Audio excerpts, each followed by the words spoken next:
Because a musician has one song that stands out above the rest doesn't necessarily mean it's a reflection of the rest of their work. Hell, sometimes a song's popularity can even turn the musician against it. Radiohead shot into stardom with the track Creep, but felt the song stunted their growth as artists and have only played it a handful of times in the last 25 years. It weighed on them so badly that after suffering through another one of the 1,000 live requests, frontman Tom York yelled back at a fan, "Fuck off, we're tired of it." Other times, though, a unique song in an artist's catalog can be pleasantly surprising in how well it's received. By 2008, Slipknot was known for its shocking, scary look, its dark, heavy sound, and basically your mother's worst nightmare manifested into a 9-piece metal band. They were set to release another single, one surely to be full of distorted guitars, blazing drums, screaming vocals, and beer keg hits. Instead came a deeply introspective track, a slow and brooding song featuring acoustic guitar, smooth vocals, and hauntingly beautiful lyrics. It wasn't only the change of sound that was unexpected, but for the band, it was the widespread positive response to it. It would end up becoming one of Slipknot's most popular songs, Corey Taylor's heartbreak ballad, Snuff. It was late 2007 and members of Slipknot had started to prepare for their next album. As usual, drummer Joey Jordison and bassist Paul Gray were leading the songwriting charge when it came to the music, but as frontman Corey Taylor came over to hear what they had come up with, a new song emerged. Corey was in the middle of a divorce at the time and was really struggling with heartbreak. Normally, he wouldn't write lyrics until the rest of the guys had come up with the music, but he felt compelled to express himself as he was engulfed in this new depression. It was one of those things where it's like you knew you weren't supposed to be together, but there was just something there that felt so good, and when it was ripped away from you, it just felt like there was a hole in your chest, man. And knowing that and having to discard those feelings was tough. What Joey and Paul heard that day was a slower song written on acoustic guitar. On the outset, it didn't sound like a Slipknot song, yet Joey and Paul saw the conviction in Corey's performance and in the lyrics. What they heard that day would eventually become the 5th single from Slipknot's 2008 All Hope Is Gone. It would be Snuff. Snuff was Corey's unique way of expressing this pain and anger he felt inside of him.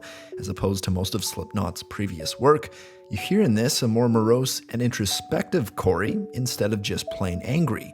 He's blaming himself for the failed marriage and asking her to leave him quickly to rip off the band-aid of the breakup. So if you love me, let me go and run away before I know. My heart is just too dark to care. I can't destroy what isn't there. As the song progresses, Corey gets angrier. He feels betrayed because she didn't fight to save the relationship. Yet, he still recognizes he still loves her. My home was banished long ago. It took a down the boat to let you go. Upon first release, Snuff divided a chunk of Slipknot's loyal fan base. It being slower and mellow made it more accessible for newer listeners, which was a put-off for some of their more dedicated followers. The most common criticism was that it sounded like an outtake from Corey's other band, Stone Sour. Writing that down and sharing that with people was probably one of the heaviest songs I've ever written. With Slipknot, everything we're trying to do is not only heavy, but emotional. It comes from that prism of heartbreak, depression, but then self-awareness to realize that this pain can become something beautiful. And that's really at the heart of everything that Slipknot is. To end this song, Corey reflects the ultimate message in the track, Corey admitting his soul is too dark to let love in, and reluctantly telling her to leave.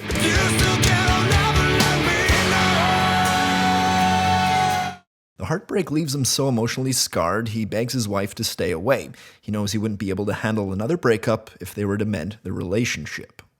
If fans weren't sure about this new heartfelt side to Slipknot, the band sure didn't pull any artistic punches with a music video. Co-directed by the band's percussionist Sean "Clown" Cran, the video is more of a short film. It features Corey stalking a woman in an apartment. You don't see her face until the end, where it's revealed the woman is just a cross-dressed Corey. It's as if the woman is a figment of Corey's imagination, as he recalls the memories in their apartment together. The video kind of culminates in what the behavioral profiling calls a stressor. The man is so lost without that other person that he becomes that other person. The personality psychologically twists itself to save itself. Snuff ultimately charted at number 2 on the Billboard Rock Tracks chart, their highest charted single to date. Although it divided some fans at the time, over the years it has become a fan favorite, but not necessarily for the meaning Corey initially intended. Snuff was Slipknot's last single before the death of bassist Paul Gray. Corey would go on to play the song at a few select shows, dedicating the song in Paul's memory. I was just lucky that the band took it seriously. And it was really Paul, man, to his credit, that led the charge on that song. Like, he was the one who really saw the potential of it. And to this day, it reminds me of him now. Snuff is a great example of how when you take artistic risks, it can pay off and broaden you to a new audience. For the average music fan, Snuff might be the first song they think of when Slipknot is mentioned. That might get under the skin of the die-hard maggots, as Slipknot fans affectionately call themselves, but why is it so bad for the band to take an artistic risk? Not only was it a risk for Slipknot to release a ballad as a single, but an artsy experimental video is almost unheard of in the metal world. In hindsight, maybe a part of Snuff's longevity is if you look at it through the lens of Paul Gray's death. The lyrics could be interpreted as Corey expressing his anger over Paul's self-destructive behavior and leaving Corey with all this grief.